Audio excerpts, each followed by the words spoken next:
Hey everyone, it is Seth Fleischauer here, host of Make It Mindful. Thank you so much for listening to our recent episode with Lindy Hockenbary. It's a great episode. She is a multi-talented tech support specialist doing lots of interesting things, and it spurred a lot of interesting questions.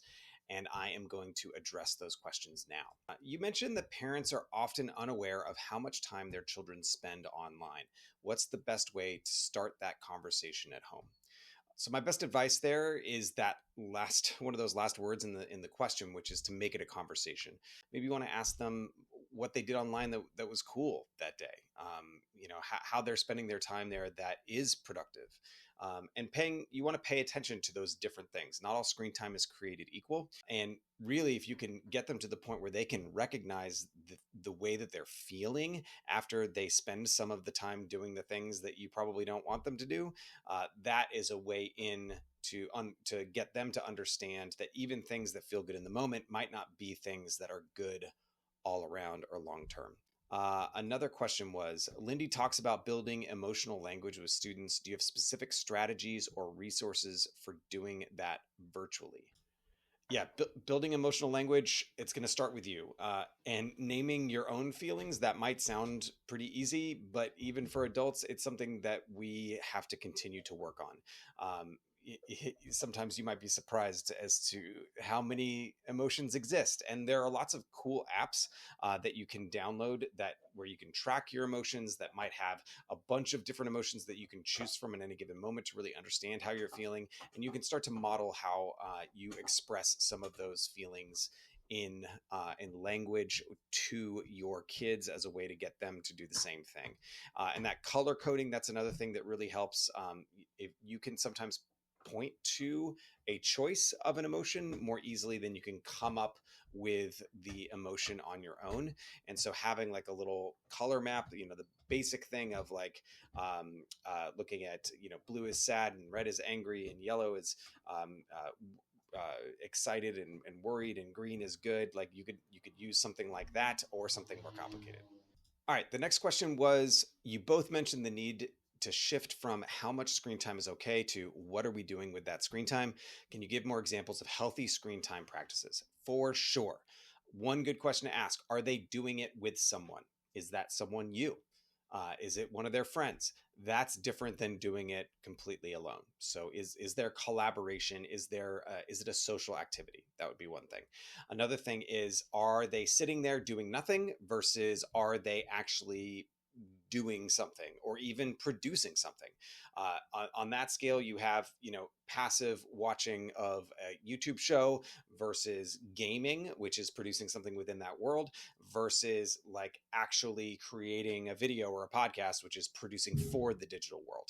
And then the third thing would be like things that promote action in the real world. So the difference between like watching a show that has nothing to do, that is just sort of mindless entertainment, versus like looking up a video of how to do something and then going and doing that thing. So the next question is, what advice would you give to schools trying to create a culture of healthy tech use without overwhelming teachers?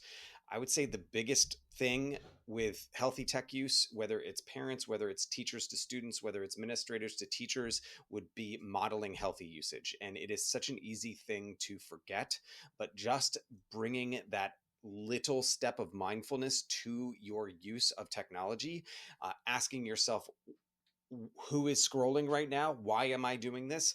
Do I have control over my actions here, or have I outsourced that the decision making to the tech powers that be, and I'm just mindlessly doing something?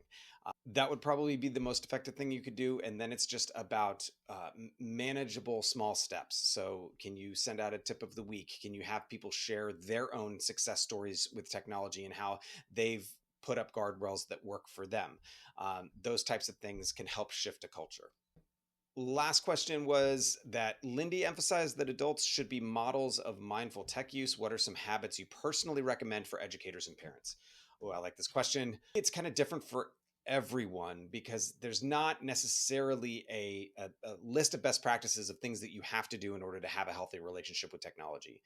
But some things that could work for you would be like, what are the guardrails that you put up, and how do you know you've reached them? What do you do when you bust through them? For example, I have downtime on my phone. Kids always think it's funny if they like are looking over my shoulder and they see downtime pop up on something like Instagram, like, whoa, you have it too? It's like, yeah, I have it too, because I don't trust myself with it. I need a reminder to tell me that I've had my allotted time, the time that I allot for myself every day. I've had that allotted amount.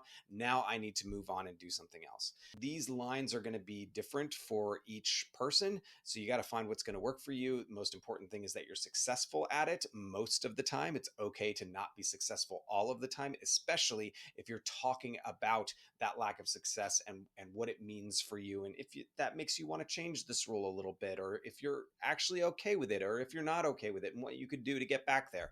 This dialogue, this like bringing of consciousness to the question of digital behavior, that is the most valuable thing that you can do as you're modeling your behavior with digital citizenship.